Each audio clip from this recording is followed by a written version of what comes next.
Muito boa tarde a todos. Vamos então começar este workshop. Sejam bem-vindos. Neste workshop teremos duas sessões sobre o tema A Violência Colonial no Império Português da Ásia. Em primeiro lugar teremos o Dr. Roger Leeds, Jesus, que irá abordar o tema Uma Humana Bárbara Crueldade, notas para o estudo da violência no Estado da Índia, século XVI. E posteriormente teremos a Dra. Graça Almeida Borges, que irá desenvolver o tema O Uso da Violência no Governo do Estado da Índia, século XVII. Antes de mais, quero relembrar que mantenham os vossos microfones desligados para evitar qualquer tipo de ruído e, posteriormente, no fim das comunicações dos nossos oradores, teremos um momento de debate onde podem colocar as vossas questões. Antes de passar a palavra ao nosso primeiro orador, o Dr. Roger, vou fazer uma breve apresentação. O Dr. Roger Leeds Jesus é licenciado em História pela Faculdade de Letras da Universidade de Coimbra desde 2010. É mestre em História da Época Moderna pela mesma instituição, com a dissertação O Segundo Cerco de Dio, 1546, Estudo de História Política e Militar desde 2012. E concluiu o doutoramento em História da Época Moderna em fevereiro deste ano, com a dissertação A Governação do Estado da Índia por Dom João de Castro, 1545-1548, na Estratégia Imperial de Dom João III, aprovada com distinção e louvor por unanimidade e apresentada à Faculdade de Letras da Universidade de Coimbra. Tem já vários artigos publicados em revistas científicas e livros, e atualmente é investigador no Centro de História de Sociedade e da Cultura da Universidade de Coimbra e no CHAM, Centro de Humanidades da Universidade Nova de Lisboa. Tem como principais domínios de investigação a história da expansão portuguesa, a história institucional, política e militar, com particular interesse na implementação das instituições europeias e da guerra no Estado da Índia português, século XVI. Dr. Roger, dou-lhe então a palavra. Muito boa tarde a todos. Antes de mais, quero agradecer o convite feito à Comissão Histórica da Faculdade de Letras para este honroso convite para vir aqui falar sobre estas matérias asiáticas, digamos assim. E saudar, obviamente, todos os presentes. Vou iniciar o compartilhamento de tela, acho que já começou. Portanto, vou ressalvar imediatamente que este, obviamente, não é um trabalho acabado, mas sim uma série de notas de reflexão sobre o fenómeno da violência, associado precisamente ao processo de construção do Estado da Índia, e que, portanto, o que se pretende é também de ser uma série de ideias gerais que permitam também explorar um pouco estas ideias e até abrir o debate depois no fim. A história da violência em si, na época moderna, enfim, na história em geral, é um tema muito debatido pela historiografia internacional. Infelizmente, não tanto no caso da historiografia portuguesa para o período medieval e moderno, mas é uma realidade. Selecionei aqui só duas publicações muito recentes para verem realmente em como este tipo de publicações tem vindo a aumentar consideravelmente. Por exemplo, em 2017, um número temático da revista History and Theory, precisamente sobre a teorização da história da violência, enfim, com vários estudos de casos, mas um estudo introdutório muito interessante sobre como e quais são as potencialidades da história da violência, e mais recentemente, publicado o ano passado, esta história da Cambridge da violência, enfim, em 4 volumes, em que o volume terceiro é precisamente sobre o período moderno, que é aquele que nos interessa aqui hoje. Há que, obviamente, perceber que a violência em si é um fenómeno global, é um fenómeno, enfim, inerente à condição humana, quase diríamos assim. O antropólogo David Riches definiu violência como um ato de dor ou de sofrimento tido como legítimo pelo perpetrador e ilegítima pelos testemunhos, neste caso, e estamos sempre a falar de uma violência interpessoal, que pode ser quer uma violência individual ou então coletiva, mas também, obviamente, da sua dimensão mais simbólica. E, claro, a violência em contexto de guerra, que é muito específica e é mais conhecida, ou então a violência no dia-a-dia e nas suas diversas formas. No entanto, eu vou ressalvar aqui a questão da legitimidade, porque é realmente a pedra de toque do que é violência, do que é que pode ser considerado violência ou não, porque é realmente isto que faz a diferença. Portanto, quem decide o que é a violência e tentar legitimá-la é aquilo que grande parte daqueles que atuam de uma forma violenta acabam por tentar fazer.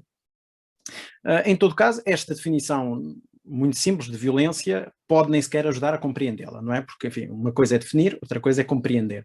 Por isso é preciso interpretar o que é que entendemos por violência e as suas formas. Como eu disse, a violência é uma constante da natureza humana, mas que evoluiu de forma diferente. Isso leva-nos, enfim, a outras questões mais historiográficas e até mais sociológicas, como convém lembrar, por exemplo, a obra de Norbert Elias, O Processo Civilizacional, que desenvolveu uma grande tese que ainda dura até hoje. Enfim, é uma obra publicada inicialmente nos anos 30, mas que ganha grande destaque nos anos 60, a partir da sua tradução para inglês, em que defende precisamente uma ideia de que a sociedade evoluiu, a sociedade europeia, neste caso, evoluiu para um crescente autocontrole dos comportamentos morais, uma inibição psicológica dos costumes, enfim, o que pode ser considerado como um processo civilizacional. É este processo que Norbert Elias analisa. Enfim, é uma tese debatível e muito debatida, aliás, porque, enfim, é uma visão um pouco triunfalista da história, não é? Até quase determinista, e que, entretanto, foi aplicada em vários campos das ciências sociais. E no caso, por exemplo, da história da violência, uma obra já dos anos 90, de Julius Roth, precisamente, Violência na Época Moderna, que segue esta ideia de Norbert Elias e, portanto, aplicando esta ideia, acaba também por defender que, ao longo do período moderno, este processo civilizacional também se vê através da violência, onde há uma crescente restrição dos comportamentos e, portanto, ou seja, a Europa torna-se menos violenta à medida que o tempo passa. Isto está também ligado, enfim, com o desenvolvimento dos aparelhos do Estado, um maior controle dos comportamentos violentos, a institucionalização das forças policiais, o desenvolvimento dos aparelhos jurídicos e por aí fora. Portanto, é um longo processo, mas como eu digo, é uma tese muito debatível e muito debatida. Enfim, há estudos que mostram bem pelo contrário, que na realidade a Europa tem vindo a ser cada vez mais violenta e, portanto, é uma tese completamente oposta, mas Norbert Elias é um nome fundamental. E isto liga-se, portanto, a questão da violência, liga-se também àquilo que nos traz hoje, que é precisamente a questão da violência colonial. Esta é uma obra recente, originalmente em alemão, um historiador, um investigador, Dirk Walter, e que mostra realmente as características desta violência colonial, portanto, exportada, neste caso, entendida neste livro, sobretudo a violência colonial europeia, que é exportada precisamente dentro dos processos de expansão europeia e de construção destes impérios europeus. Há muitas dificuldades nestes tipos de conflitos, em ter resultados definitivos. Aliás, as operações, enfim, é um livro que abrange, grosso modo, do século XV até o século XX, é uma visão mais panorâmica, mais geral deste fenómeno da violência num contexto colonial, e, portanto, estamos a falar desde a América do Sul até a África, até a Ásia, portanto, numa visão global. Mas, portanto, como eu estava a dizer, o que Walter mostra é realmente que é um fenómeno muito dispar, mas com algumas características que se conseguem identificar para todos os impérios coloniais europeus. Desde logo, a facilidade no uso da violência pela distância, porque o facto de estarmos a falar de territórios coloniais que estão a quilómetros e quilómetros de distância cria uma situação de exceção, isso em quase todos os casos. E o facto de que estes territórios serem territórios de fronteira, ou seja, em que se vive uma situação que é completamente diferente daquela da metrópole, acaba por criar uma sensação desculpabilizadora, ou seja, é muito mais fácil aplicar medidas violentas nestes territórios extra-europeus, porque estão longe, porque são são territórios de fronteira, do que propriamente aquilo que é feito na própria Europa, no mundo ocidental, se quisermos acreditar na ideia. Em todo caso, há uma clara ligação entre colonialismo e violência, nas suas diversas formas, quer estamos a falar dos massacres, entre atrocidades, quer numa violência económica, quer numa violência cultural, quer nas migrações forçadas, ou até violência social ou étnica. Portanto, isto é realmente um mundo, uma explosão de funções e de formas de uma violência aplicada a contextos coloniais. O que resulta, sobretudo, da leitura deste livro é como estes impérios europeus acabam por criar situações assimétricas. E isso é realmente a principal distinção deste tipo de violência face a uma violência mesmo do ponto de vista militar em contexto de guerra na Europa face a estes territórios. É esta dimensão assimétrica, aliás, como já iremos ver. Esta é uma tabela, enfim, também não vou perder muito tempo, porque a ideia é precisamente dar dar uma ideia global daquilo que tem sido discutido em termos desta violência colonial e, portanto, aquilo que é resumido mesmo nesta obra, em termos de pontos fortes dos impérios europeus, é obviamente uma estrutura estatal desenvolvida, uma capacidade de mobilizar recursos, um conhecimento global e uma experiência de uma expansão global, o controle dos mares, o que facilita o abastecimento logístico, um risco assimétrico nos conflitos imperiais, e isto é fundamental, ou seja, qualquer potência europeia em expansão não tem o mesmo risco nas guerras coloniais do que, obviamente, as forças nativas. E aqui nativas num sentido, claro, geral.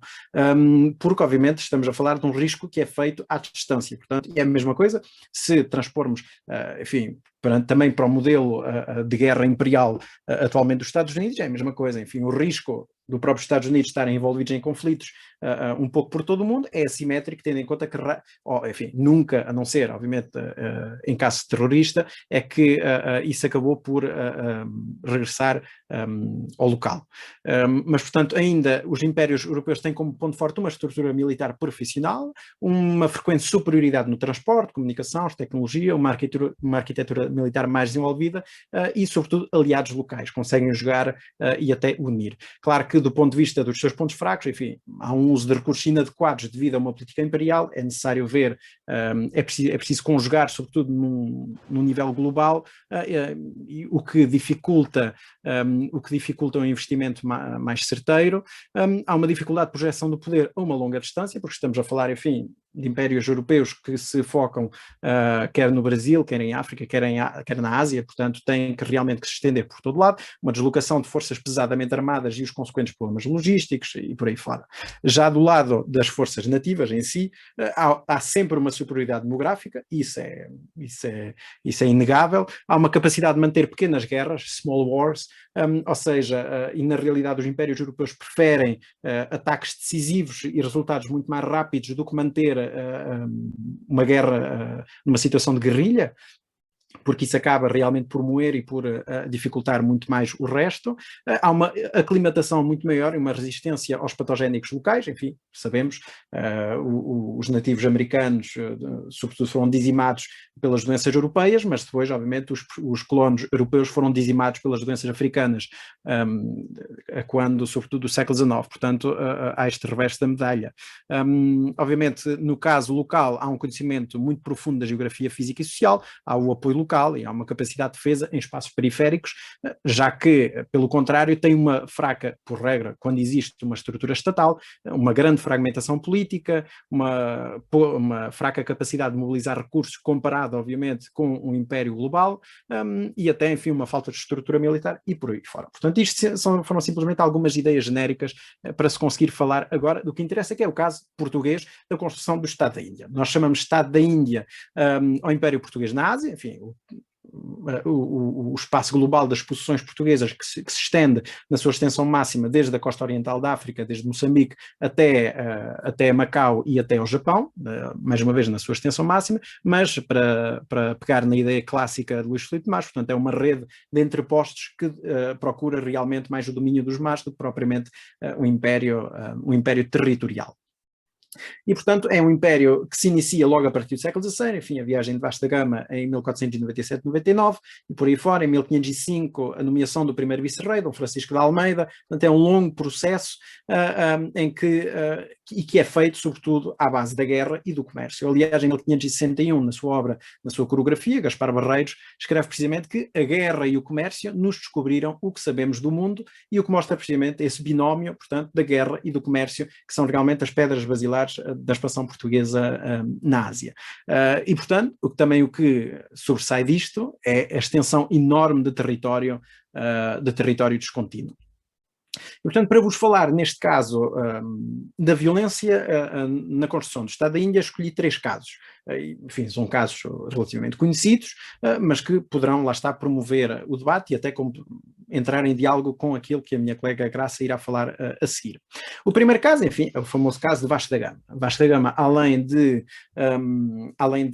ter sido capitão da Primeira Armada em 1497-99, regressou em 1502, na sua segunda viagem, e há um caso muitíssimo famoso, enfim, que é o caso da nau Miri, que ele acaba por tomar. É uma nau que pertence a um rico mercador muçulmano, e ele, no sul da Índia, acaba por tomar a nau teria cerca de 250 pessoas a bordo, e que tentam, enfim, salvar-se, ou seja, oferecendo até a dinheiro em troca do seu próprio resgate, mas neste caso Vasco da Gama, que se encontrava bastante ofendido por aquele que tinha sido humilhado anteriormente, acaba por tomar uma posição bastante forte.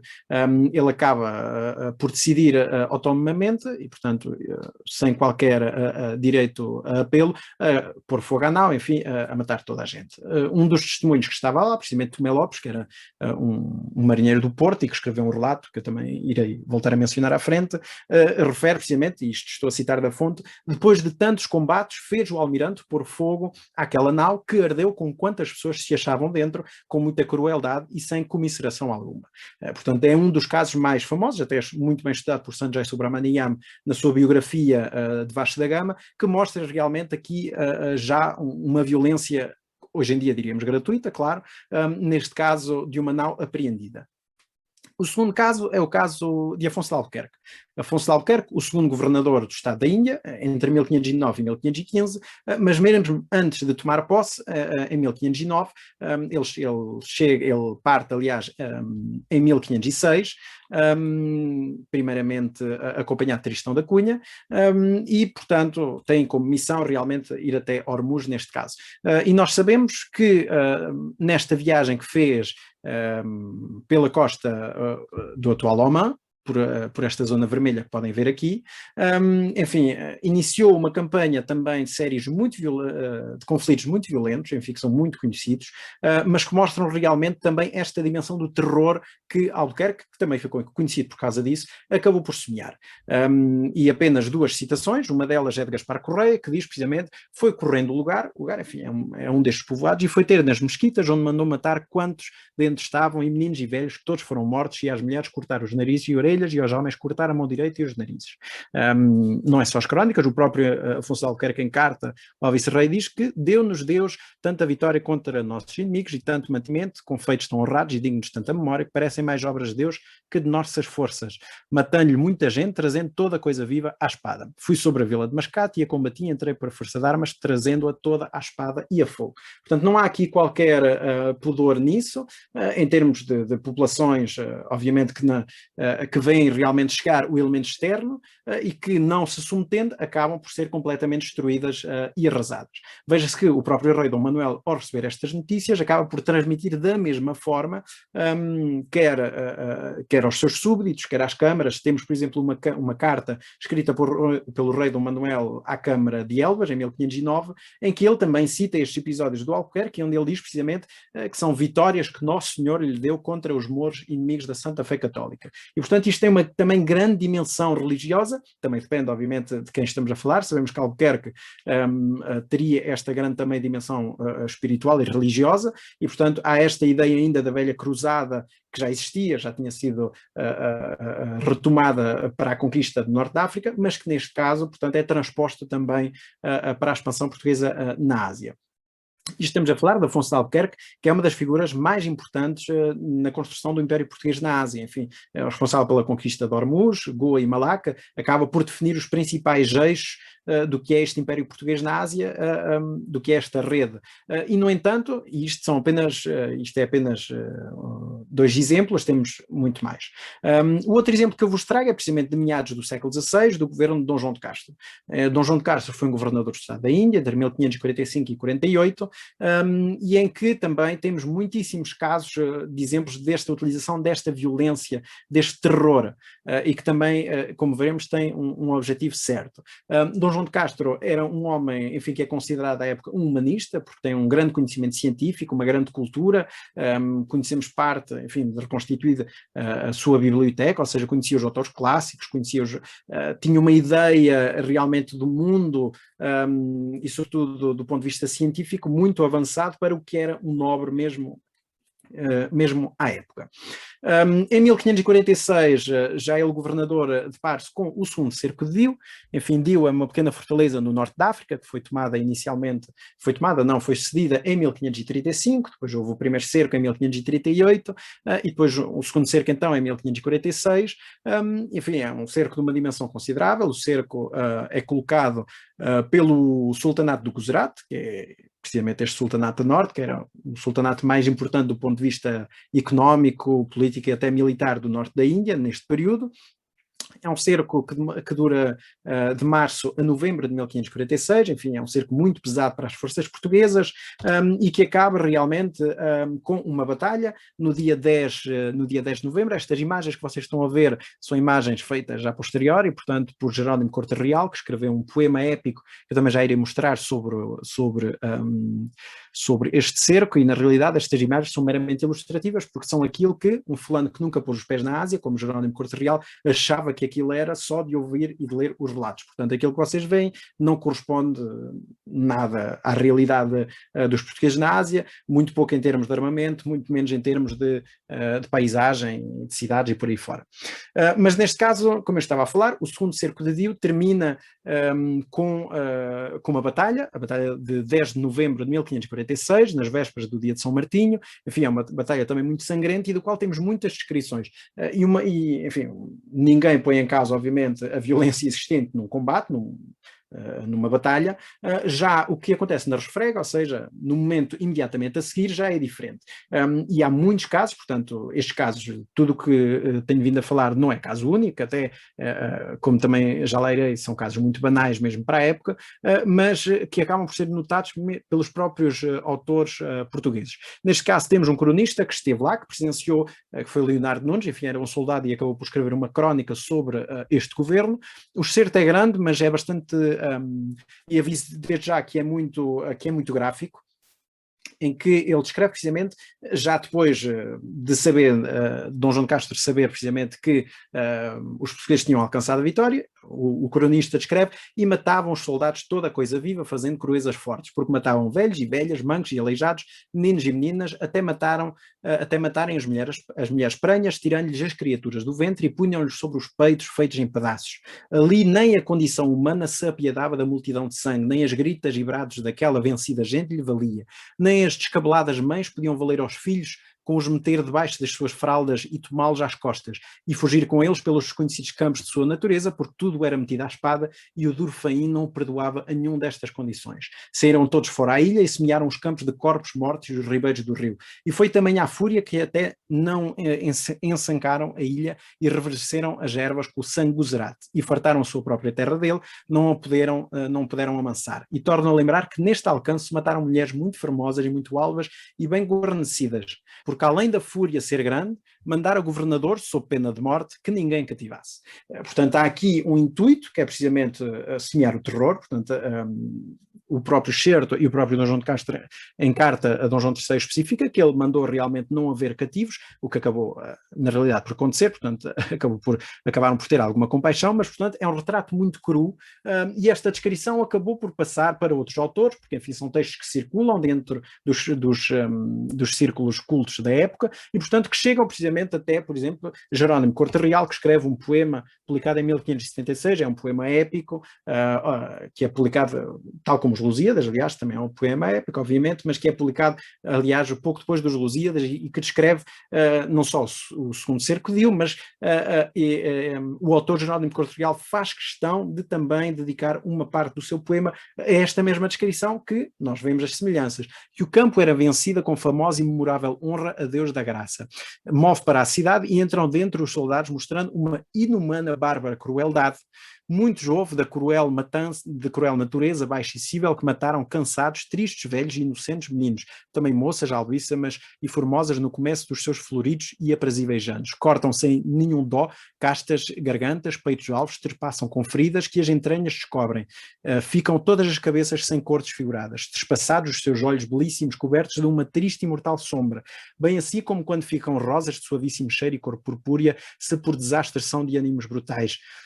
pisadas perdem cor e aquela graça que dava vista aos olhos aprazível. E ainda que perdida tem já toda a formosura e lustre que antes tinham, e em diferentes formas estão mudadas, todavia se enxerga e se vê nelas que tiveram frescor, valor e estima. Outras mulheres prenhas também matam, abrindo-lhes as entranhas, e os filhinhos que ainda de todo não eram formados tiravam com rigor. Postos em cima dos peitos das defuntas, mães lhe cortam com crueza brutal as inocentes e imperfeitas cabeças. Não perdoam a brutos animais que não têm culpa, por aí fora, pronto, enfim. Já entenderam a questão. Mas como também irei destacar, o que é importante é realmente estes autores darem este destaque a esta crueldade. Esta, mais uma vez, não é única, quer à época, quer para o próprio governo, porque, enfim, reconquistado, ou melhor, defendido de Dio precisamente em 1546, o que Dom João de Castro vai fazer é precisamente dar ordens para um dos seus capitães, Dom Manuel de Lima, correr toda esta costa para pôr precisamente a costa a ferro e fogo, ou seja, destruindo as povoações, impondo, lá está, novamente, a ideia do terror português e, sobretudo, a ideia de que os portugueses tinham um domínio do mar. E como tinham o domínio do mar, era muito fácil enverdarem por operações anfíbias. E por operações anfíbias, nós entendemos operações em que há um desembarque rápido, um ataque, e, portanto, e uma recolha imediata. Portanto, são ataques mesmo, raids muito específicos em lugares à costa. E o próprio Jerónimo Corte Real e os outros cronistas mencionam estes raids feitos durante este período, e nomeadamente, enfim, Jerónimo Corte Real menciona 2 lugares, por exemplo, que foram destruídos, e ele diz, e cito, de maneira que quase não deixou memória deles, e que foram feitos em 1000 pedaços. E, portanto, o autor não só descreve que foram desfeitos em 1000 pedaços, como acabou por fazer o desenho, e se vocês prestarem alguma atenção, aqui estão eles desfeitos literalmente em 1000 pedaços. Porque a questão é precisamente aqui assegurar que os portugueses continuavam a ser temidos e que tinham, lá está, este controle do mar. Esta estratégia do terror não é única e não irá acabar pelos séculos seguintes, é uma coisa bastante vulgar, e Dom João de Castro continua a aplicar. Mesmo no período seguinte, ele põe esta costa precisamente acima de Goa, que é a costa já de Bijapur, que é um outro sultanato também a ferro e fogo, e um dos cronistas, aliás, Leonardo Nunes, o mesmo que inicialmente tinha descrito, diz que, por exemplo, na tomada de Dabul, que é esta pequena cidade, em 1547, ele diz, e cito, a grita da gente de armas e do popular que fugia parecia que era dos infernos, porque toda a ribeira do rio retumbava com tom de gente vencida e feminina. Esta grita era assim dos feridos que caíam pelas ruas, como das mulheres e meninos que fugiam pelas serras arriba. Portanto, há este destaque dado, sobretudo, a esta violência crua. Dito isto, não é preciso, enfim, pensar muito para saber que, lá está, a guerra, ou melhor, o próprio fenómeno da guerra, da violência, faz parte, tem incluído esta crueldade. E veja-se, por exemplo, na Arte da Guerra do Mar, um dos primeiros tratados, precisamente, militares portugueses, publicado em 1555, numa das últimas notas, precisamente, o Fernando Oliveira, o seu autor, diz que a guerra pretende justiça e engano, verdade e mentira, crueza e piedade, conservar e destruir. E é preciso ter noção precisamente desta ideia de crueldade, porque é como ela surge nas fontes da época, e é a palavra que aparece sempre que é utilizada, a palavra crueldade e crueza. É aquilo que, quando precisamente surge nas fontes, sabemos que estamos a falar de uma violência extrema. Contudo, é preciso também ter noção que esta violência extrema tem limites. E tem limites mesmo já à época, e eles sabem quais são estes limites. A própria guerra tem leis, sempre teve leis, e neste caso estamos a falar no século XVI, que são leis que vêm desenvolvidas desde o período medieval e que têm, enfim, vários pilares. Por exemplo, tem uma influência textual. Há vários textos pelos quais a guerra se rege, nomeadamente textos bíblicos, o Código Romano, da herança romana, as leis canónicas, ou então textos como, por exemplo, de Santo Agostinho ou São Tomás de Aquino, como a Suma Teológica. Ou então o movimento em si da paz de Deus, que surge no período medieval, na ideia piedosa de que é preciso proteger os mais fracos e, portanto, tem que haver uma restrição dessa violência. Há também o desenvolvimento dos códigos militares e da prática militar, ou seja, aquilo que cria a norma daquilo que são os conflitos.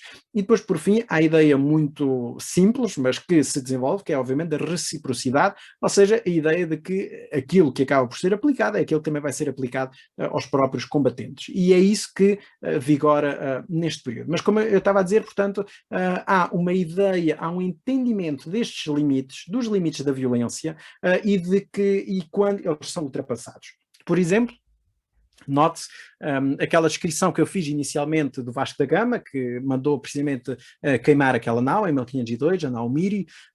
Temos uma descrição, como eu disse, de Dom Tomé Lopes, que foi publicada em meados do século XVI, e ele diz precisamente aí, diz em italiano, o texto foi publicado em italiano, mas diz precisamente, quando ele descreve esse ataque, ele diz precisamente que o ataque ocorreu em uma segunda-feira, 3 de outubro de 1502, e ele diz, e é o que vocês podem ver neste certo, de que me lembrarei toda a minha vida. Portanto, aquilo foi realmente de uma crueza tal que o próprio autor que escreve, portanto, no século XVI, diz que nunca se irá esquecer daquele episódio. E, mais uma vez, repito, com a própria frase que ele usa, com muita crueldade e sem comiseração alguma. Portanto, mais uma vez, aqui a palavra crueldade. E veja-se que os próprios textos à época, não só as crónicas, mas depois aqueles textos básicos que tentam dar algum normativo a estas práticas, mostram também que é preciso ter alguma restrição. Temos o Primor e Honra da Vida Soldadesca do Estado da Índia, que é um texto publicado em 1630, mas que datará dos finais do século XVI, e que mostra precisamente, enfim, é um pequeno manual de como é que os soldados se iam de comportar e o que é que vão fazer. E na sua quarta parte, este tratado menciona precisamente esta questão da violência no seu primeiro capítulo, que o soldado há de ser piedoso, e obviamente que isto vai se ligar à questão cristã e à ideologia cristã, da piedade cristã e por aí fora, e podem ver precisamente aí que ele é muito específico a informar que a crueldade é contrária à piedade, clemência, à humanidade e inimiga de toda a honra. Portanto, deve todo o soldado trabalhar por ser piedoso, porque se for cruel não se poderá escusar de covarde, pelo grande parentesco que a experiência tem mostrado haver entre cobardia e crueldade. Não é primor ser cruel. Não tão somente somos obrigados por lei, de bom primor, sermos piedosos com os vivos, mas também com os mortos, não os espedaçando, nem fazendo outras cruezas que fazem somente bárbaros e brutos. E isto mostra-nos também a ideia de que às vezes, e comumente se tem a ideia de que era normal, portanto, que julgar, não será bem julgar, mas alguma ideia de moralidade, que eu também já lá voltar, é dizer que não, isto é normal, é completamente normal. Mas na realidade não é assim tão normal, porque mesmo estas sociedades do antigo regime sabiam precisamente quais eram os limites e quando é que deviam ultrapassar e quando estes limites eram ultrapassados. Do que foi dito, vou ressalvar apenas algumas questões. Precisamente, isto leva-nos à pergunta como estudar a violência. Uma forma é precisamente analisar as próprias formas que a violência toma e as suas funções. E não só as formas e funções, mas as atitudes perante estas formas e estas funções, tendo em conta que estas atitudes mudam ao longo do período moderno. Se em determinado momento são aceitáveis, depois passam gradualmente, lá está, a não ser então aceitáveis socialmente.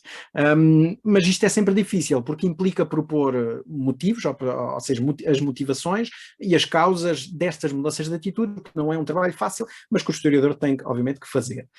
Depois, obviamente, as representações. E nestas representações, porque como é que a violência é vista, como é que a violência é descrita, e isto também nos ajuda a perceber como é que ela é entendida e quais são estas mesmas atitudes que eu falei.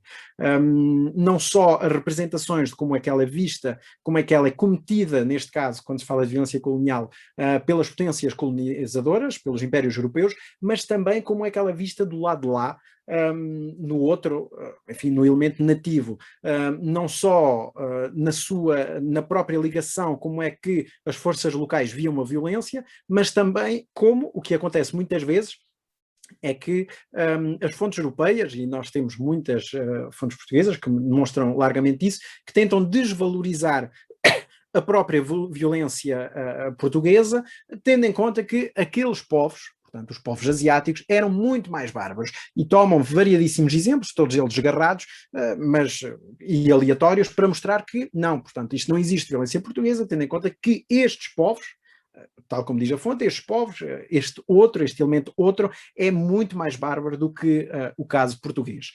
E isto é também uma forma de representação das próprias fontes à época para tentar legitimar e justificar a própria violência exercida. Outra coisa é também tentar perceber quais são as características desta violência colonial, isto é, se esta violência que é imposta em território extra-europeu tem características próprias ou não. Portanto, eu já chamei a atenção para várias delas, sobretudo para a questão da assimetria, mas é também uma das formas de estudar e de se destacar esta questão da violência. É claro que temos um outro problema, é que e nos remete-se, isto é tudo uma questão de moralidade à época e de moralidade atual, ou seja, de olhar para o passado. E a questão é que analisar tudo pelo prisma da violência, corremos o risco, obviamente, de banalizá-la, ou até de relativizar demasiado estes fenómenos, ou até de desculpabilizar. E eu penso que o objetivo não é este, não é, obviamente, nem relativizar, nem desculpabilizar, se bem compreender o fenómeno e compreender que este mesmo fenómeno não é algo assim tão banal como aquilo que às vezes se faz crer. E para terminar, eu lembro apenas duas ideias, precisamente, para conseguirmos compreender este fenómeno hoje em dia. Alexandre Herculano dizia que precisamente a história devia ser vista como uma coluna polígona de mármore, ou seja, para compreendermos a história tínhamos que andar à volta desta coluna para vermos todas as suas faces. A mesma coisa que Luís Filipe Tomás disse recentemente, que a história é um prisma de muitas faces, em que à medida que nós vamos mudando o prisma, nós vamos vendo todas as suas faces. E neste caso é isto, a violência é uma das faces que é necessário observar para se compreender até o todo. E portanto, dito isto, e eu já demorei mais tempo até do que estava à espera, acabo assim, passando a palavra à Graça.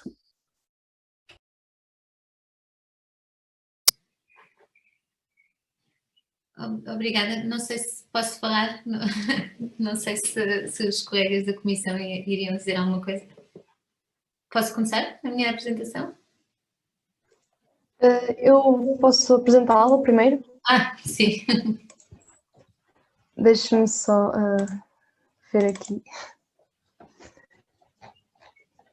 Pronto, então, a nossa segunda convidada, a doutora Graça Almeida Borges, começou com a licenciatura de Comunicação Social pelo Instituto Superior de Ciências Sociais e Políticas, na Universidade Técnica de Lisboa, que terminou em 2004 e posteriormente ingressou no mestrado em História Moderna e Contemporânea, com especialização em Relações Internacionais, no Instituto Superior das Ciências do Trabalho e da Empresa, que concluiu em 2008 com a dissertação Um Estreito Globalizado, a luta por Hormuz, 1622, e a globalização das relações internacionais na época moderna, e concluiu o doutoramento em História e Civilização /História pelo European University Institute, o Instituto Universitário Europeu, em 2014. Tem também várias publicações que são da sua autoria. Atualmente é investigadora do Centro Interdisciplinar de História, Culturas e Sociedades da Universidade de Évora e tem como principais linhas de investigação História dos Impérios, História Global, Histórias Conectadas, História Política, Início da História Moderna, destacando-se entre os seus variados interesses de investigação a história das monarquias ibéricas e também dos impérios ibéricos. Passo então a palavra à doutora Graça. Muito obrigada mais uma vez pelo convite, que aceitei com muito gosto, e também pela sugestão do Roger de me ter incluído também neste workshop. Vou aqui partilhar a minha apresentação. Só um bocadinho.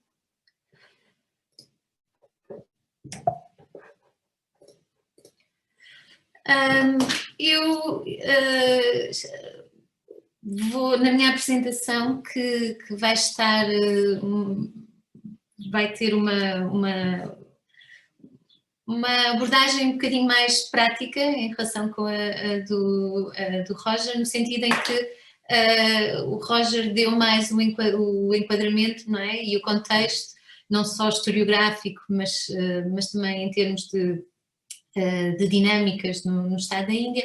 Eu vou estar mais focada na utilização da violência e na forma como esta utilização da violência era tratada no governo do Estado da Índia. E quando eu falo no governo do Estado da Índia, é o governo do Estado da Índia não só no local, mas também no próprio reino, num período em que o reino de Portugal e o reino de Castela estavam unidos sob a monarquia dos Habsburgo, não é? Que, como sabem, entre 1580 e 1640. Vou dividir a minha apresentação mais ou menos em 3 partes, sendo que aquela que vou tratar com um bocadinho mais de detalhe é a terceira, mas no início eu queria falar um bocadinho sobre as percepções de violência no período moderno. Isto porque nós, quando tratamos de violência, sobretudo violência, ou melhor, quando tratamos de violência no passado e sobretudo quando tratamos de violência na sua relação com os processos ou com as dinâmicas de colonização, sejam elas europeias ou não europeias, temos uma tendência para pensar que a violência era algo natural e inerente e que a violência não era sentida da mesma forma que hoje a sentimos. Isto não é convidar a um qualquer anacronismo, não é? Como o próprio Roger disse, mas é preciso ter noção que a violência era de facto sentida e percebida e recebida de forma bastante consciente e tratada também de forma bastante consciente.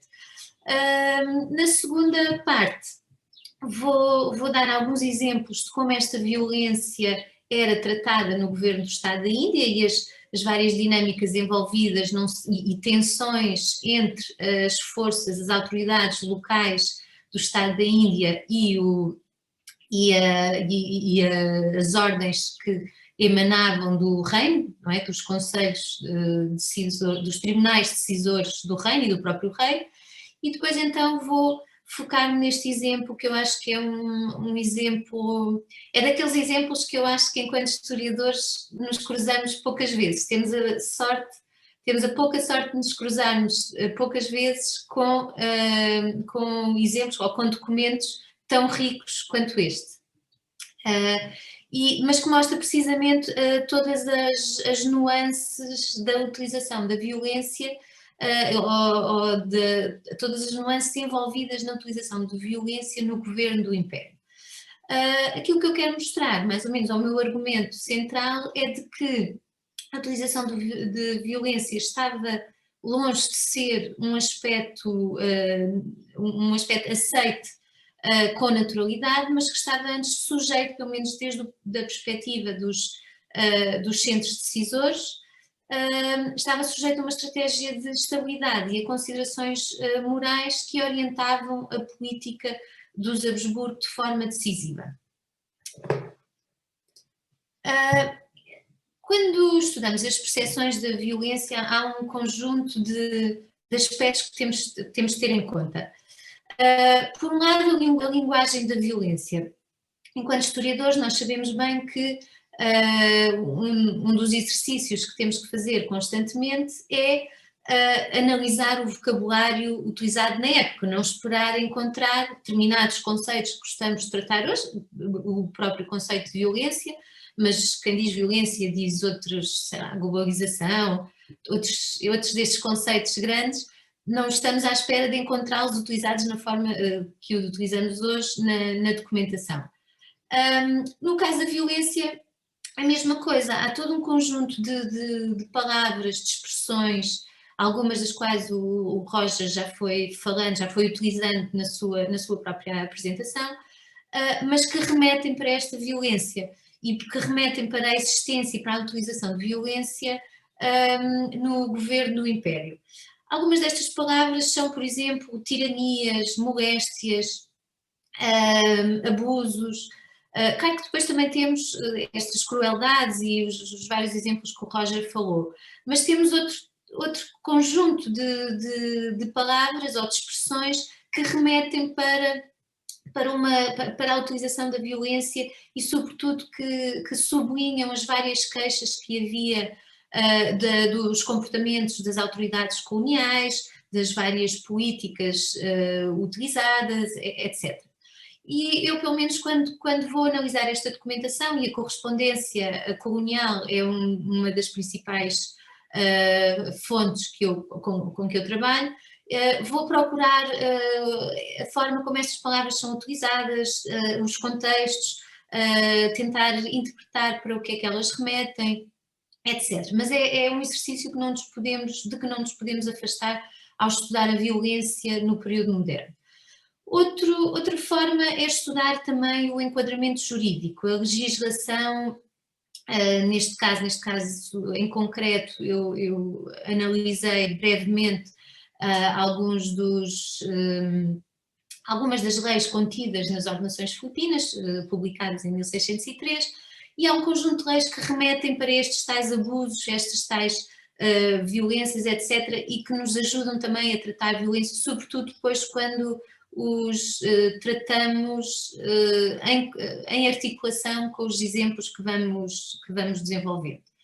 Há também, por esta razão, há uma multiplicidade de fontes que vai para além da correspondência da legislação, o Roger falou numa série delas, e que é importante também ter em conta quando estudamos a violência.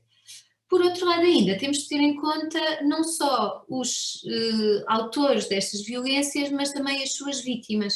É claro que estudar esta violência desde a perspectiva da vítima, sobretudo no contexto colonial, é bastante mais difícil, não é? Porque nós temos, e eu infelizmente não falo nenhuma das línguas e não consigo ler nenhuma das línguas locais, então a ideia que nós temos são sempre imagens reproduzidas, representações indiretas, não é? Por mais que sublinhem, que ponham um dedo nestas denúncias e na existência desta violência e no mal-estar provocado, são sempre leituras indiretas desta violência, e isso é sempre uma fragilidade que eu, pelo menos em relação ao meu trabalho, eu própria sinto. Agora, isto em relação à percepção da violência, como eu dizia há pouco, é preciso ter noção de que de facto havia esta consciência. Eu trago este exemplo que está longe de ser desconhecido, não é? Muita gente já se cruzou com esta citação, conhece bem a crónica da conquista da Guiné do cronista Gomes Yanes de Zurara, mas eu acho que este exemplo é muito ilustrativo da existência desta percepção e, sobretudo, em relação a um grupo social, aos escravos africanos, em que há uma tendência para dizer que eram considerados apenas mercadoria, que não se lhes era atribuído sentimentos ou qualquer capacidade de sentir como seres humanos, etc. Esta passagem da crónica da conquista da Guiné vai mostrar exatamente o contrário. Eu sei que é um bocado grande, mas vou ler só partes para dar uma boa noção. Mas qual seria o coração, por duro que ser pudesse, que não fosse pungido de piedoso sentimento, vendo assim aquela companhia, que uns tinham as caras baixas e os rostos lavados em lágrimas, olhando uns contra os outros. Outros estavam gemendo muito dolorosamente, esguardando a altura dos céus, firmando os olhos em eles, bradando altamente, como se pedissem corro ao Padre da natureza. Depois aqui, isto é a descrição, já devia ter dito antes, mas isto é a descrição da primeira grande separação de escravos africanos em Lagos, no mercado em Lagos. É a primeira vez que há uma partilha pública, ou seja, destes escravos. E, no fundo, o que o cronista está a fazer é descrever a reação destes escravos a esta separação. Depois aqui mais em baixo, mas para seu dó ser mais acrescentado, sobrevieram aqueles que tinham carrego da partilha e começaram de os apartarem uns dos outros, a fim de porem os seus quinhões em igualeza, onde convinha de necessidade se apartarem os filhos dos padres e as mulheres dos maridos e os irmãos dos outros. Tanto que os tinham postos em uma parte, os filhos que viam os padres na outra, levantavam-se rijamente e iam-se para eles. As madres apertavam os outros filhos nos braços e lançavam-se com eles de bruços, recebendo feridas, com pouca piedade, suas carnes por não lhes serem tirados. Isto mostra bem a percepção de que, de facto, e os vários exemplos que o Roger deu também, independentemente de haver uma utilização da violência inerente ao processo colonizador, o processo colonizador independentemente das partes envolvidas, é sempre um processo violento, a guerra é sempre um processo violento, mas uma coisa é essa violência inerente, outra coisa é a percepção dessa violência e eu acredito que havia muito mais do que alguma historiografia tem dado a entender. Isto é outro exemplo, mas vou passar à frente para também não me perder. Uma das dimensões desta violência no Estado da Índia era precisamente a violência ou a dimensão religiosa. O Roger de novo deu alguns exemplos. Isto é uma passagem da década 10ª escrita pelo Diogo do Couto, em finais do século XVI, e que mostra bem a violência da destruição dos templos, e depois noutras passagens e também noutras documentações, além da violência da destruição dos templos, há as conversões forçadas, há a destruição das propriedades, das terras, das populações nativas, também com esse objetivo de forçar a conversão. E no que diz respeito ao Estado da Índia, e porque a diversidade cultural, religiosa era tão complexa, esta dimensão é uma dimensão muito, muito, muito visível. Agora, isto não quer dizer que a utilização desta violência não fosse simplesmente entendida como necessária ou sempre necessária para concretizar os objetivos da colonização. E o que vamos ver depois, com muita outra documentação, a legislação e também correspondência, é que há uma preocupação constante com a forma em que, ou a forma como a violência é utilizada pelos agentes coloniais, autoridades, os próprios, os vários capitães, etc. E há uma preocupação visível nesta documentação de refriar de alguma maneira a utilização dessa violência. Porque a utilização porque é que a violência tinha que ser refriada? Porque trazia grandes inconvenientes à concretização do próprio processo de conquista, a própria consolidação do poder e da soberania dos portugueses no Estado da Índia era recorrentemente colocada em causa com a utilização excessiva desta violência e outro tipo de abusos. Por um lado, porque resultava invariavelmente na inversão de amizades e alianças. As relações entre autoridades portuguesas e as populações e elites locais eram sempre complexas. A permanência dos portugueses no Estado da Índia esteve sempre largamente dependente da negociação com as populações e sobretudo as elites locais, e a utilização excessiva da violência comprometia as alianças. Isto é um exemplo de 1588, de uma carta de Filipe II, primeiro de Portugal, segundo de Espanha, Dom Duarte Menezes, chamando a atenção para isso mesmo, e vou ler brevemente, porque sou informado que o favor que os turcos tiveram na costa de Melinde procedeu das muitas vexações e moléstias que os moradores dela recebem dos capitães, que andam nela providos por mim e pelos senhores reis meus predecessores. Mandareis assim mesmo prover nesta costa tal capitão que não vá a ela com ânimo de tirar dinheiro e conserve em paz e quietação e em meu serviço os reis e senhores dela, fazendo a todos muito bom tratamento, sem a peço desculpa, mas tenho aqui, sem a vexar nem tiranizar os navios que a ela forem. Se de um lado provocava a inversão de ameaças e alianças, por outro ainda provocava levantamentos e resistência. E essa era outra das preocupações. Tem-se visto o caso do Ceilão, é talvez o melhor exemplo, talvez também porque circunscrito no tempo, porque há muita documentação sobre este processo que ficou conhecido como processo de conquista do Ceilão,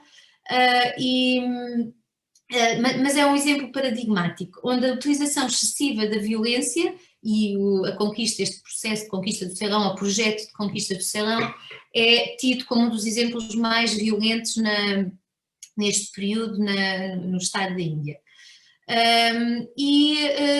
Ficou conhecido pela sua extrema violência. Ainda hoje a própria memória local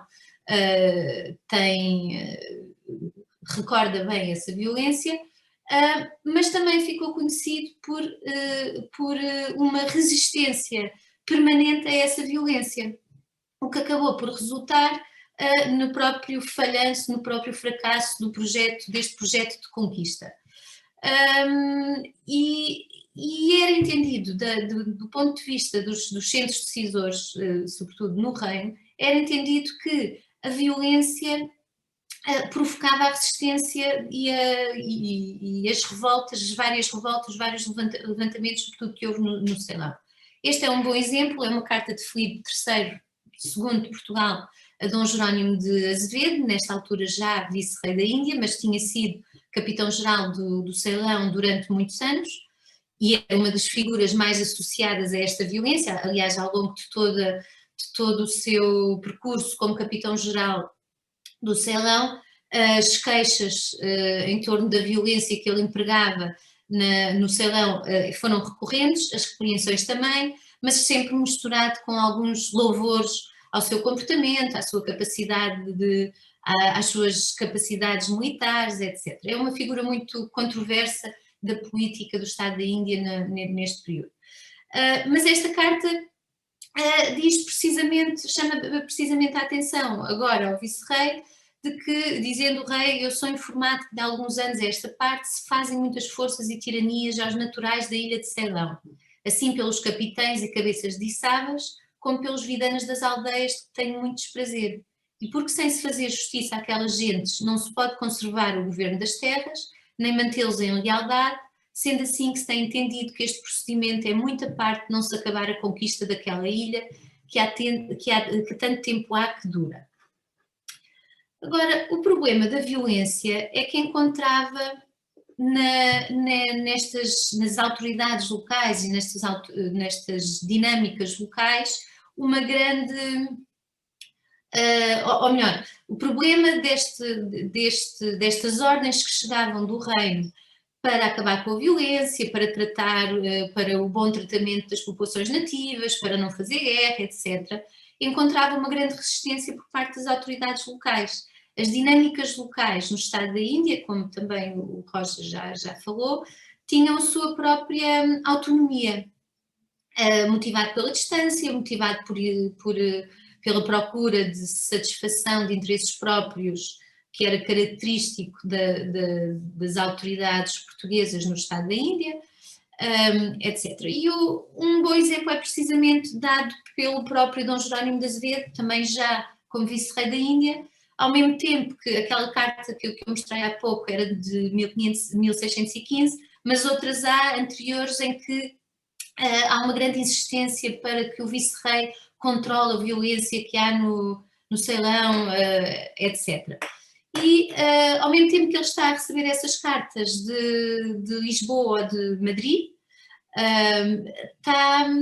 está a dar as suas próprias ordens ao recém-nomeado capitão geral do Ceilão, Manuel Mascarenhas Homem. E este excerto exemplifica bem esta tensão entre as dinâmicas centrais sempre entre aspas, e estas dinâmicas, a força destas autonomias locais.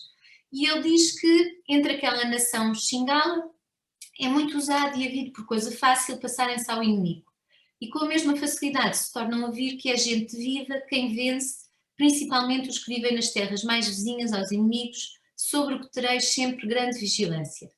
E os que forem cabeças de gente ou de aldeias costumados a fazer estas passagens que lá chamam prelicários, fareis matar todos e a nenhum perdoareis, mas não sejam estas mortes em público senão de noite, ou mandá-los fazer pelas vidanas ou cabeças de gente, porque a justiça pública por semelhantes casos faz espanto aos outros e atemorizam-se os que são culpados no mesmo caso e sendo em segredo nenhum pergunta por isso, que já sabem que foi ordem del rei por custar hoje Ceilão tão quieto, procede e a terra estar mondada de velhacos e levantados, de que mandei matar infinitos no decurso do tempo que estive naquela ilha. Ora, chegamos assim e tendo presente estas tensões entre as ordens que emanavam de Lisboa ou de Madrid ou de Valladolid, no curto período em que a corte esteve em Valladolid, e a força das autonomias locais, chegamos então à análise desta proposta que é discutida com detalhe em conselho, ou por alguns ministros do Conselho de Estado de Castela. Só um enquadramento muito breve a respeito deste processo de decisão repartido. Como eu disse, este exemplo concreto surge-nos no meio, ou no contexto da União Ibérica. Em Portugal, Portugal tinha sido incorporado, Portugal e os seus territórios tinham sido incorporados à monarquia dos Habsburgo, e apesar de se falar muito na autonomia de Portugal no seu governo, no seu processo de decisão, e até da negligência de Castela para com os territórios ultramarinos portugueses, a verdade é que o Império Português esteve constantemente em cima da mesa de decisão destes tribunais, dos tribunais castelhanos por um lado, mas também dos tribunais portugueses, que se articulavam com os castelhanos neste processo de decisão multipolar. No caso em concreto, quem tinha, no contexto da monarquia católica, o tribunal mais importante, ou o conselho mais importante, era o Conselho de Estado. E era o Conselho de Estado onde iam parar os assuntos mais urgentes, mais importantes da monarquia, fossem eles quais fossem. Até podiam ser tratados noutros conselhos, como o Conselho de Portugal, como qualquer um dos outros conselhos territoriais, por assim dizer, ou no Conselho das Índias, etc. Mas aqueles que eram mais importantes, invariavelmente, iam parar à decisão do Conselho de Estado. Neste caso, esta proposta não chega propriamente ao Conselho de Estado, mas é discutida por 3 conselheiros de Estado numa pequena junta, que era outra das práticas comuns neste processo de decisão multipolar, utilizada pela monarquia dos Habsburgo. Do que é que se trata esta proposta? A proposta arbítrio, no fundo são textos ou propostas que chegam a determinadas figuras do governo, ou ao próprio rei, ou a ministros próximos do rei, ou ministros, ou a figuras importantes das elites locais, o que seja.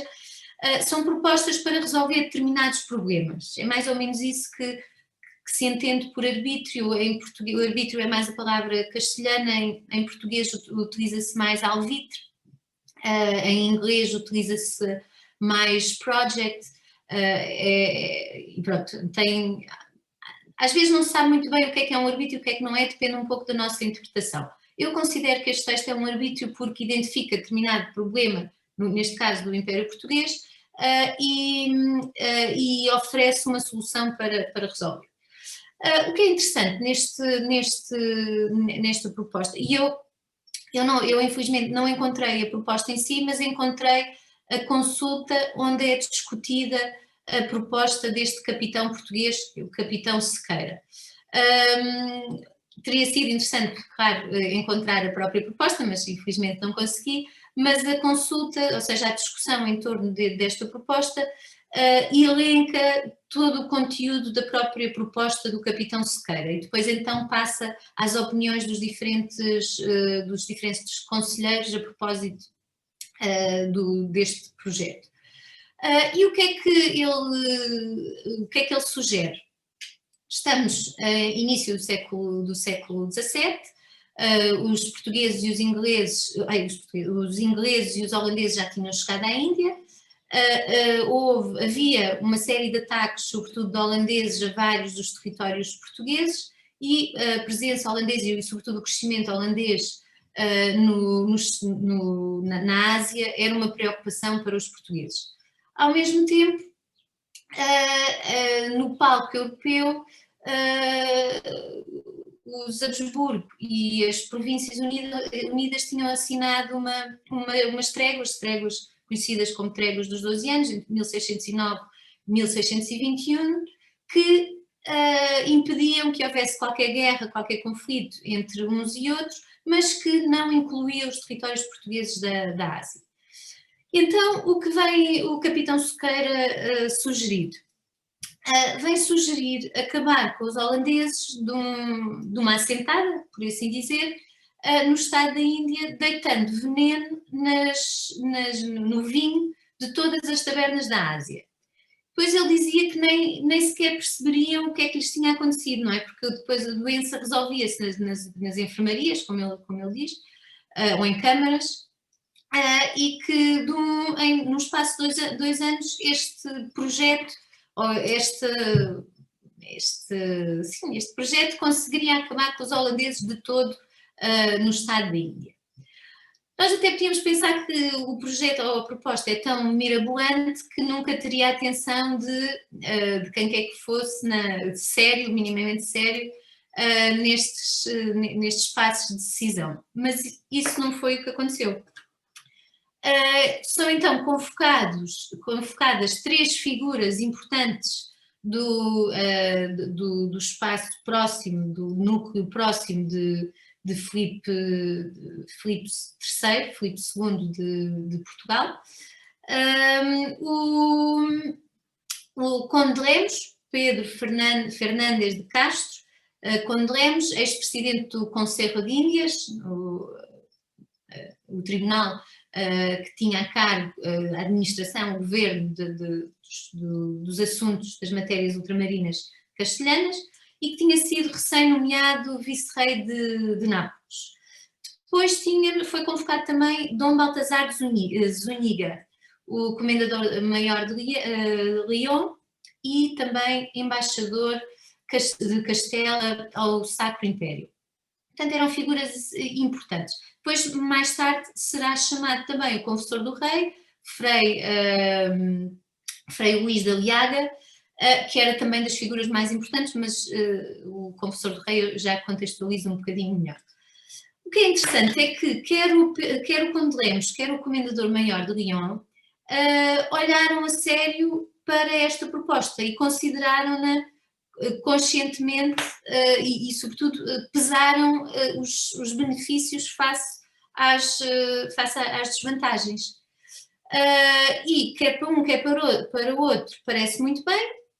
No entanto, o Dom Baltazar de Zúñiga vem dizer que isto era tudo muito bom, mas parece que se opõe a este projeto a segurança que a trégua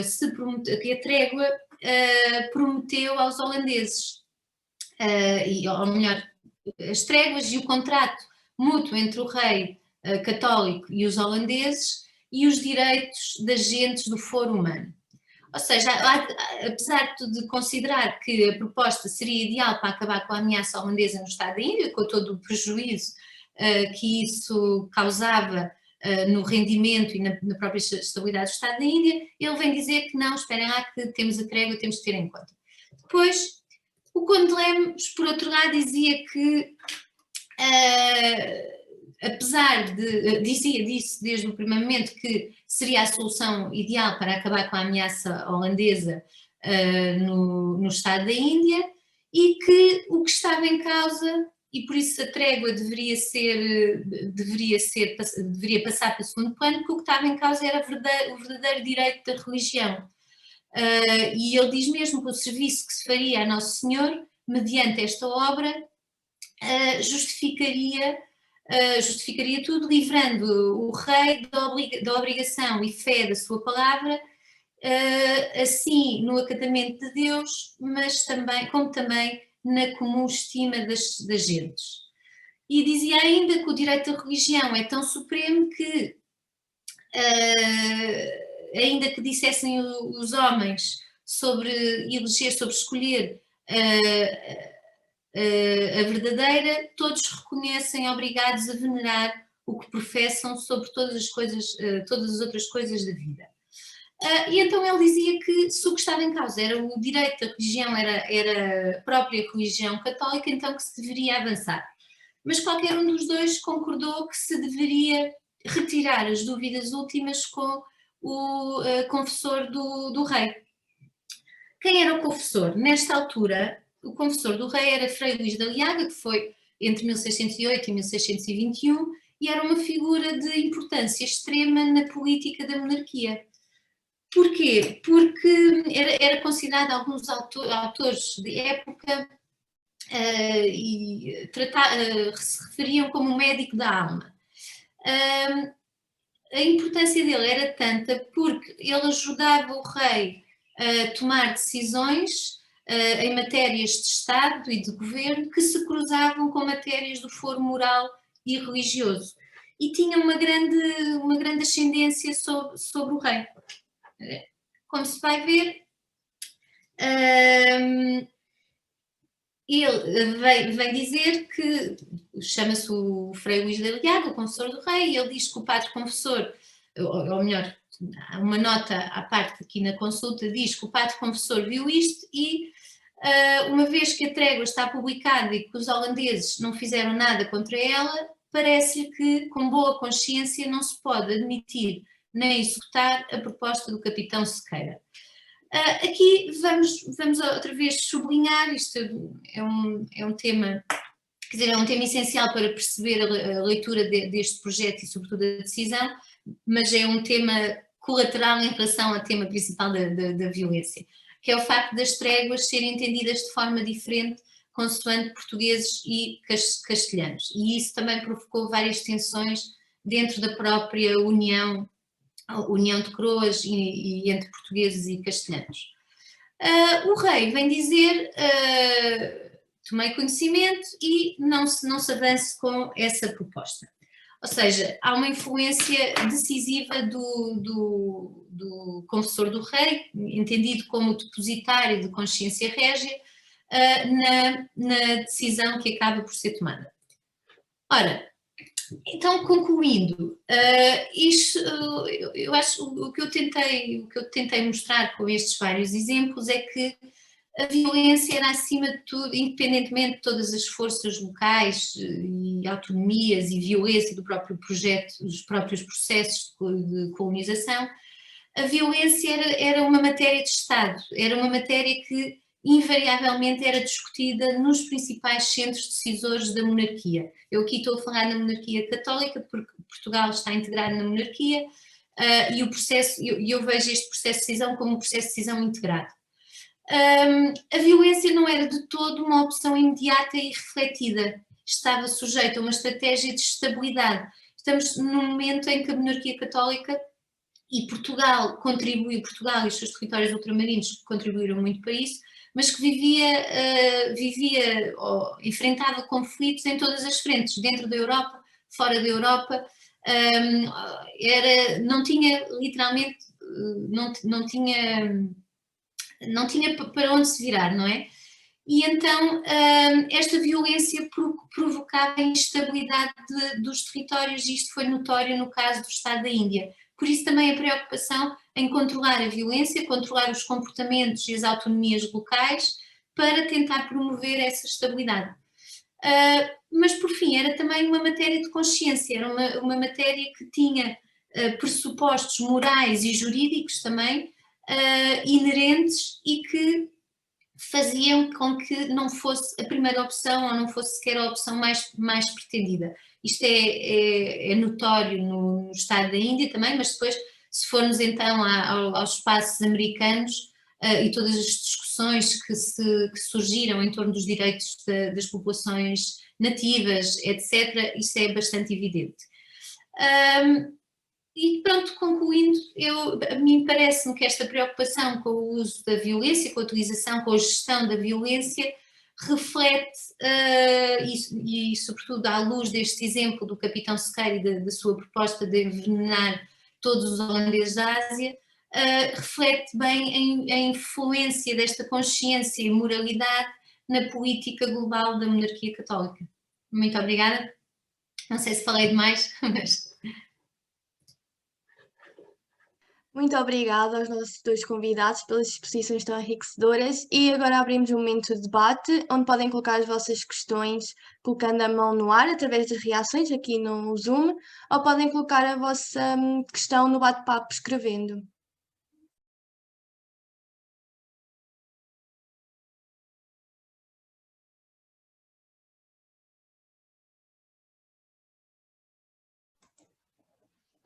Parece que temos uma pergunta.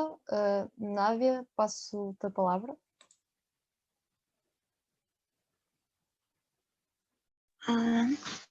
Olá, boa tarde.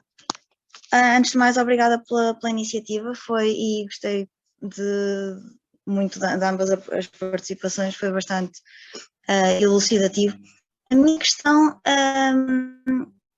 é mesmo um detalhe, porque eu também estudo a parte da Índia e mais especificamente do século XVII e XVIII, e relativamente à destruição dos templos, eu queria saber se algum de vós encontrou documentos em que a destruição dos templos fosse propositada e que essa violência existisse de forma, ou seja, que fosse abertamente falado que era para digamos, forçar a converter. Isto porque, segundo as descrições que eu vi, inclusivamente a única que fala a sério sobre a destruição, no caso específico de Goa, é de um viajante italiano chamado Ramuzio, e ele fala que os templos não são propriamente destruídos, mas sim são desmontados da ilha de Divar, que era um santuário na altura hindu, e são levados para a atual Velha Goa, onde fizeram então aquela questão de Roma do Oriente, ou seja, as pedras, porque até é uma pedra diferente, porque acima de tudo Goa tem laterite e aquilo são pedras digamos, mais robustas em basalto, foram utilizadas para as construções das igrejas. Daí a questão de se a violência foi mesmo com esse propósito de destruição para converter, ou se foi uma questão de logística, digamos assim, se tem alguma ideia sobre isso.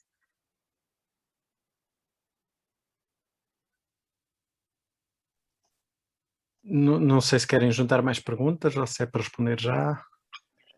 Até agora não temos mais perguntas, mas se alguém tiver questões pode ir fazendo no bate-papo. Se quiserem podem responder já. Eu respondo já. Olá Nádia, obrigado pela pergunta.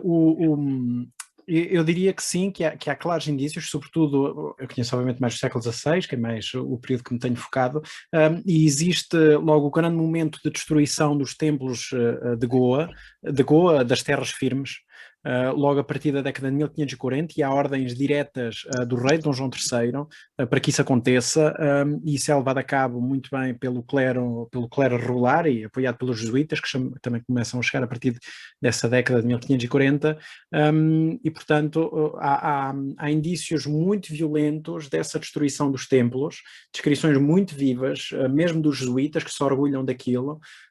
Não só as cartas que estão publicadas, por exemplo, na Documenta Índica, mas também a própria história da Companhia de Jesus, que foi publicada pelo Vicky, que agora não me lembro do nome do autor, talvez o Miguel me saiba ajudar, mas que mostram realmente essa violência na destruição dos templos, e às vezes não só uma destruição simplesmente para arrasar, outras vezes para serem substituídos. Há, por exemplo, um caso muito concreto, em que nós sabemos que às vezes as conversões, enfim, nestes casos há situações em que sabemos que as conversões são simplesmente alterações de cultos, ou seja, são cristianizadas, mas enfim, o próprio catolicismo em Goa é muito específico, como sabemos, porque acaba por manter as castas, mas, portanto, como eu estava a dizer, em que os templos, neste caso, que aparece nas fontes como os pagodes, acabam por ser cristianizados e alterados, arrasados e construídos igrejas em cima.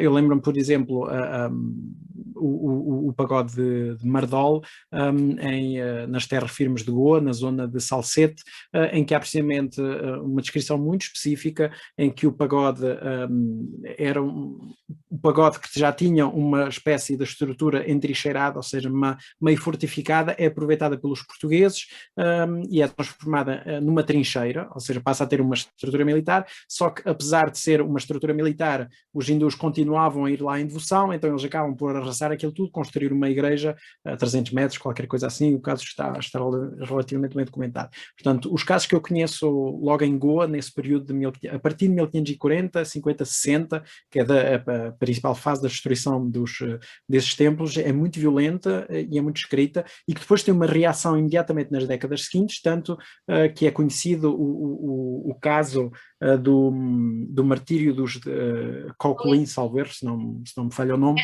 Revolta por outro, não é? Diz? Martírio por um lado, revolta por outro. Exatamente, aliás, que é uma revolta local, é uma resistência local, precisamente, mas que é entendida pelas fontes portuguesas, como não poderia deixar de ser, como um momento de insubordinação, mas que é um dos primeiros momentos de revolta local e que até depois, mesmo no século XIX, mas sobretudo no século XX, é um momento muito utilizado pelos nacionalistas hindus como para mostrar que houve sempre a resistência à presença portuguesa em Goa. Esses são os casos que eu conheço, não sei se... Este episódio da revolta ao martírio de Concolhi é muito tratado pela professora Ângela Barreto Xavier no seu livro A Invenção de Goa, com a tese de doutoramento. Por isso, se interessa este tema, vale a pena ler este. Exato. Eu, por acaso, tinha aqui aberto na própria revolta de Concolhi, estou a escrever um texto sobre isso, mas vale a pena ler, porque aí então vê-se bem a forma como a violência foi utilizada para servir estes objetivos de conversão, além de, pronto, explorar também uma série de outras dinâmicas. Temos aqui uma pergunta no bate-papo de Miguel Lourenço. Ele pergunta: estarias a pensar no Oriente Conquistado do Padre Francisco de Sousa?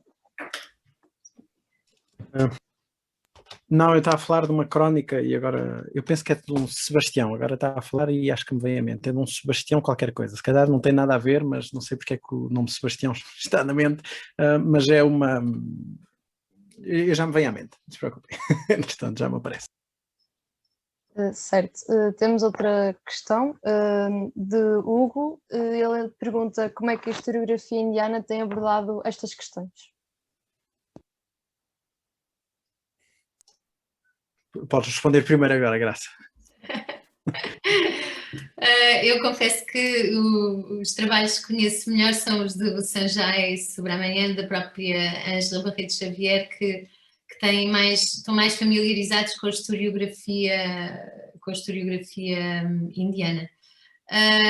No caso, eu acho que um bom exemplo é de novo esta revolta de Concolhi, não é? A forma como é tratado de martírio de um lado, de revolta de outro, acho que mostra bem as nuances, não é? De facto, são visões diferentes de conhecimento, dos mesmos conhecimentos. Sim, é sobretudo lá está, enfim, é como em todo lado, grande parte, depois depende dos pontos de vista historiográficos, que infelizmente às vezes se misturam com questões políticos, e portanto há muita historiografia nacional indiana, tal como em outros países, obviamente, que acaba por aproveitar isso precisamente para mostrar esta resistência que a Graça acabou de falar, a estes movimentos, a este expansionismo europeu e esta dinâmica colonial. Mas fora disso, dentro de uma historiografia mais internacional, lá está, como eu disse, a violência é um tema em franco desenvolvimento já há várias décadas, e no caso português há relativamente poucos estudos, há alguns, não são muitos. Há um estudo, por exemplo, do Disney sobre a violência cometida pelo Vasco da Gama, não só naquele caso que eu falei, mas no outro. O Sanjay Subramanian tem muitas páginas escritas sobre isso, e há alguns estudos pontuais, mas realmente não é um tema assim muito desenvolvido, nem cá, nem lá. Temos mais uma questão do André Morteira. Boa tarde. Obrigado. Boa tarde a todos. Não sei se me estão a ouvir. Estão. Pronto, eu queria só dizer à Graça e ao Roger que gostei muito. Acho que o tema é muito interessante.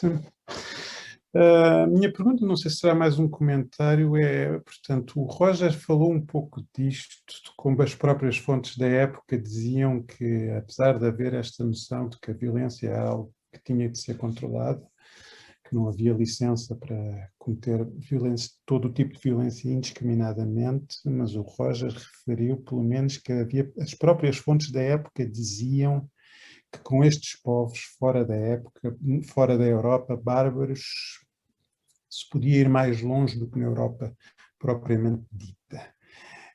Pronto, eu queria perguntar, quer ao Roger, quer à Graça, se têm esta noção, se encontram esta noção nas fontes de que fora da Europa se podem fazer coisas que na Europa não se fazem.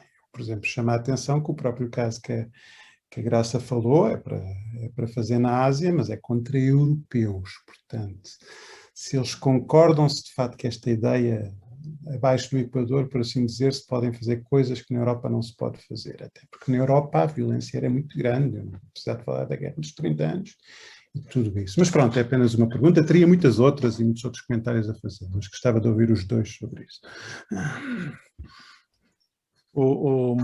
Eu diria que sim, que aparece de vez em quando referências implícitas em como, aliás, desde os inícios, desde os primórdios da presença portuguesa na Ásia, que há uma facilidade, enfim, uma constante desvalorização do elemento local. E isso vê-se, por exemplo, naquela expressão muito conhecida pelos inimigos do Albuquerque, do Afonso de Albuquerque, que dizem que ele também só tem vitórias porque está a combater contra negrinhos nus.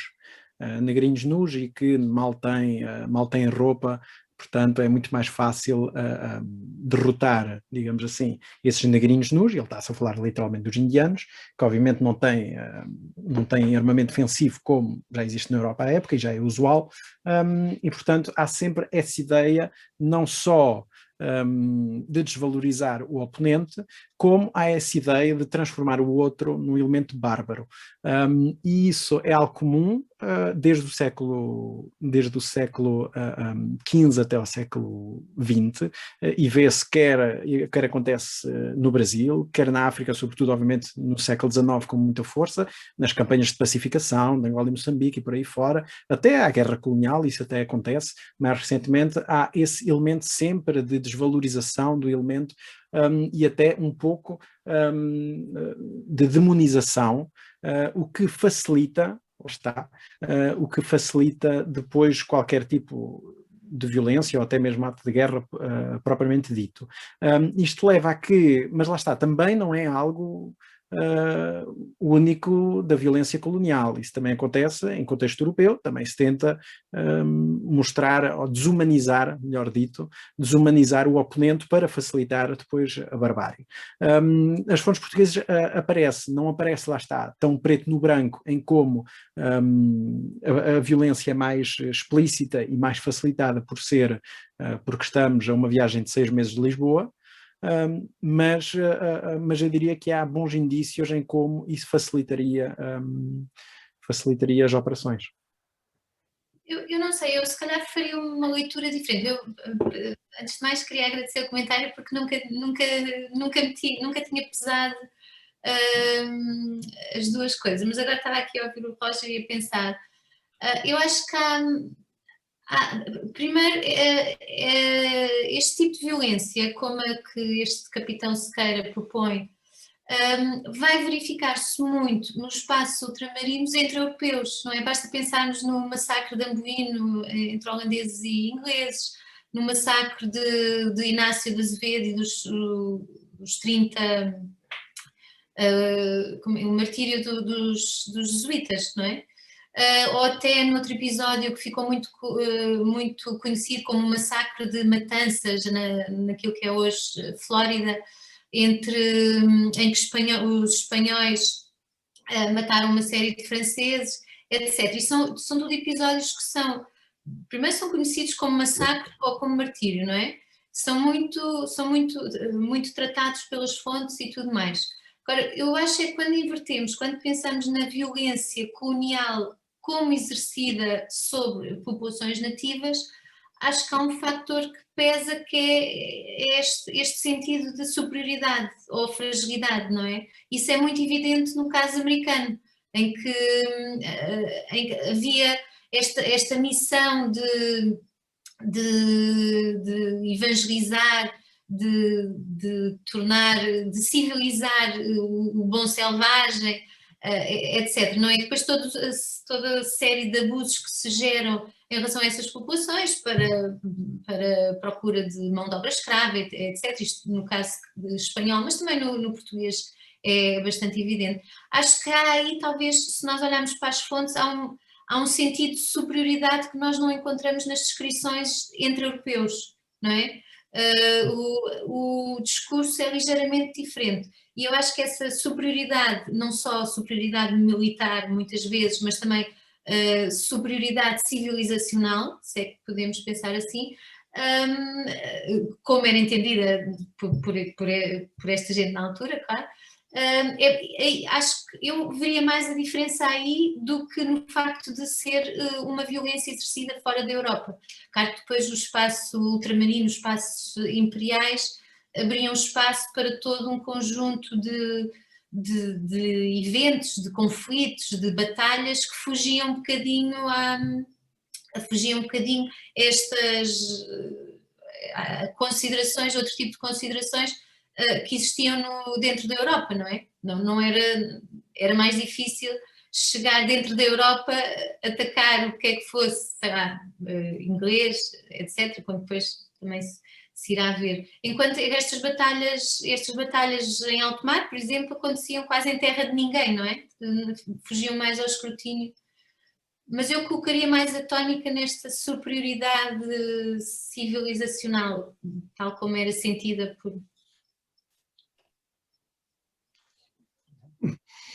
Isto pensando algo também sobre a pergunta que achei muito interessante.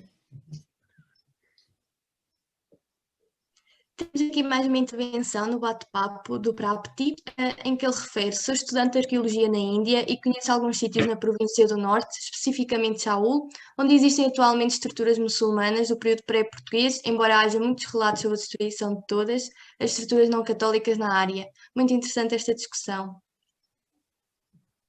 Obrigada. Obrigado. O caso da província do Norte é muito interessante, foi estudado, aliás, numa tese de doutoramento cá em Coimbra, pelo Cid Mendirata, precisamente sobre os dispositivos defensivos da província do Norte, e que mostra esse aproveitamento, porque o caso da província do Norte é muito sui generis, porque é um dos únicos casos do Império Português na Ásia onde existe uma efetiva territorialização, ou seja, onde os portugueses efetivamente tomam pé e criam um terreno próprio, onde acabam por investir fora do esquema normal das fortalezas simplesmente costeiras. Aliás, e o próprio processo de territorialização começa no governo de Dom João de Castro, em 1547, onde ele diz precisamente em Carta ao Rei que é preciso criar uma colónia na região para abastecer de homens o próprio Estado da Índia. E, portanto, todas as estruturas, realmente, como nota aí bem, foram tomadas, foram aproveitadas, e hoje em dia, obviamente, a arqueologia consegue mostrar todo esse desenvolvimento ao longo dos séculos. Para todos os participantes, o Dr. Roger Lee de Jesus deixou aqui aquela referência que ele falou. Sebastião Gonçalves, primeira parte da história das religiosas, a Companhia de Jesus na Índia, edição José Wiki, Coimbra, Atlântida, 1957, terceiro volume. Se não houver então mais perguntas, agradeço em nome da Comissão Histórica aos dos intervenientes deste workshop. Muito obrigada e daria então como terminado esta nossa exposição. Obrigada também pelo convite, pela participação, pelos comentários e perguntas de todos. Obrigado, muito obrigado a todos. Deus, obrigada.